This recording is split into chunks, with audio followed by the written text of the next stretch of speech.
سالهای اخیر در کشور ما شمار زیادی طبابتگاه‌ها و بیمارستان‌ها برای طبابت بیماران فعالیت کنند هم، ولی از حساب خرافات پرستی و سادگی به خصوص بعضی از بیماران برای شفا و دعوای خود در حال دچار مشکلی در حال نزد نفرانی به نام مولا و فالبین می‌روند. کارمندان مقامات ملیته ریاست وزارت کارهای داخلی در ولایت ختلان در دایره برگزاری چاره‌بینی‌های اپراتیوی جستجویی ده‌ها نفر از این مردم فریبان را دستگیر نموده و نسبتشان چاره‌های قانونی اندیشیدند. چنین یک نفری مردم فریب شهروند نصیب‌الدین سیاره اسکرونه سال تولدش 1970 ساکن شهری باختر می باشد که خود را همچون طبیب معرفی نموده با سحر و جادو مشغول شده از مزاجان خود مبلغ طلب می کرده است. نام برده با استفاده از باوری شهروندان در منزل استقامتیش کار افتادگان را قبول نموده توسط قرطه‌ها فالبینی می نموده است و با استفاده از هر گونه اشیا گویا سحر و جادو نموده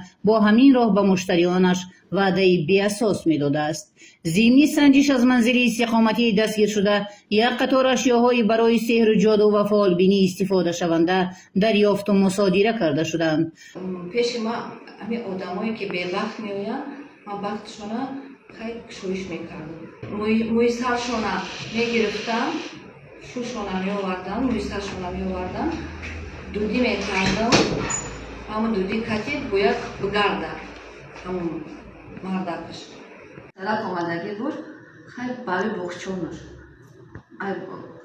شوش کتی خوش زندگی میکردن اما بخچونش پیدا شد و زندگیشون ویران شد. زنشان میزد خیلی گریه کرد و خیلی بعد بخچونش اینا صورتوش جایی که ادنکلاس دیده جایی که گرفتگی